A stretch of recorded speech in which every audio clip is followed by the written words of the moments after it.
actually means something. Ben McBean, did you ever work alongside Afghan interpreters? And if so, what's your view about all of this? They're the best of us, aren't they? Yeah, we worked alongside some interpreters. We have to because we can learn some words of that language, but ultimately you need someone to just interpret things over the radio. Sometimes, well, they save lives really because you go on a patrol and you hear on the radio where we kind of hack into their radio.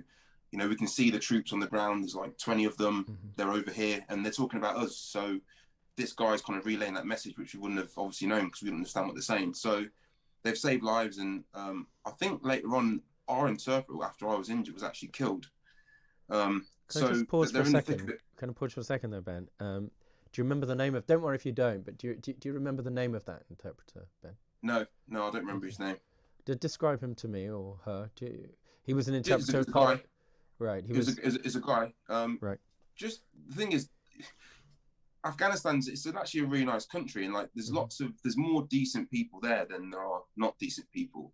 And they've just been born into that country. They just want to live life, and unfortunately, they find themselves in a position where all they can do, one, to get paid, and two, to try and stay alive, is to actually help us try and fix their country.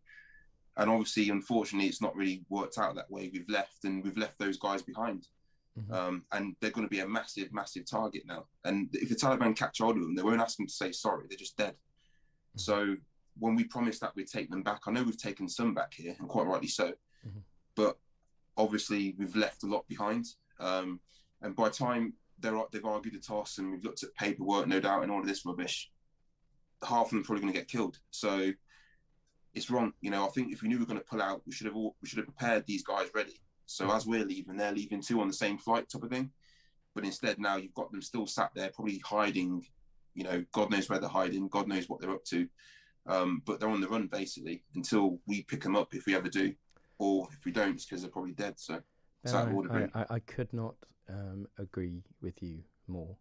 And of course, you put it so perfectly, having had your experience in that part of the world, in the theatre of war.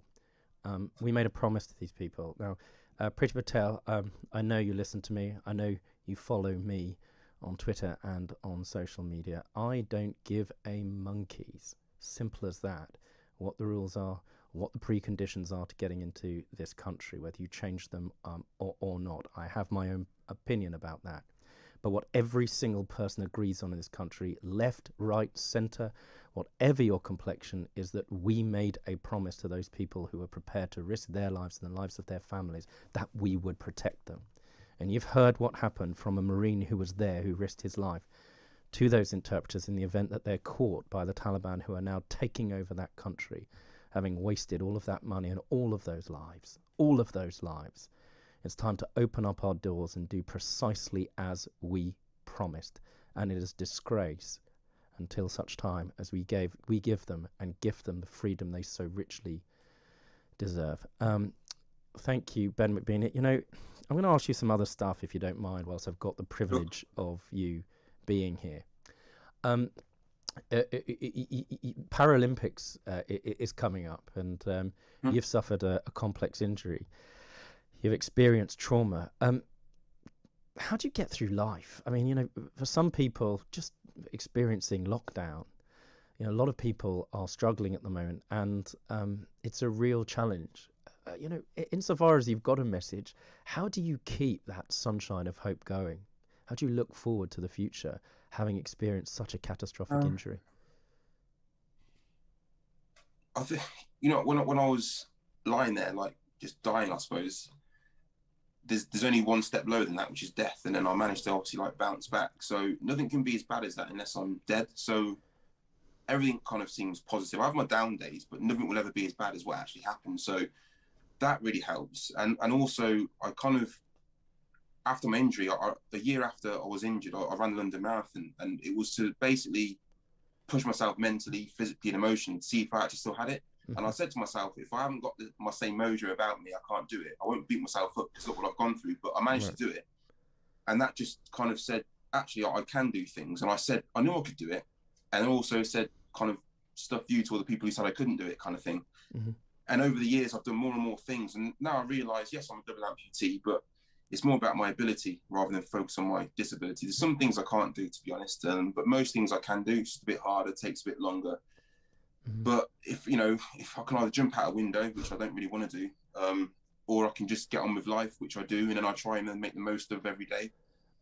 And that's it. If I have a down day, a bit of a bad patch where my mind tries to go back to my injuries, and sometimes I don't really sleep very well, I just let it happen, and then after a couple of days it kind of disappears, and then I just get back on with life, because you only live once. And I've been right down to the brink of death, and it wasn't very nice. I didn't want to die even after what I'd gone through. So now I just really do just appreciate what I've got left of my life, and I don't do anything too exciting, but I just get on with the day. Sometimes on my Twitter feed I just post things. If I'm having a bad day, I'm not ashamed of it. If I have a bad day, I'll post, I had a bad dream, phantom pains kicked in.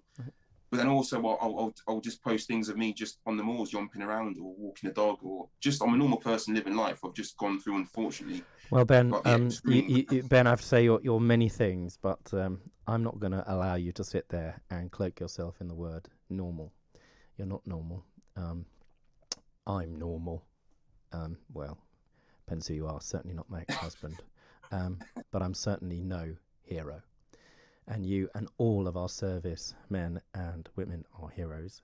And I'm sitting here and quietly moved, reflecting on the 457 brothers and sisters, servicemen and women who died in that part of the world, to a country we've now abandoned. And hearing you, despite everything, modelling what living a life in hope and optimism is.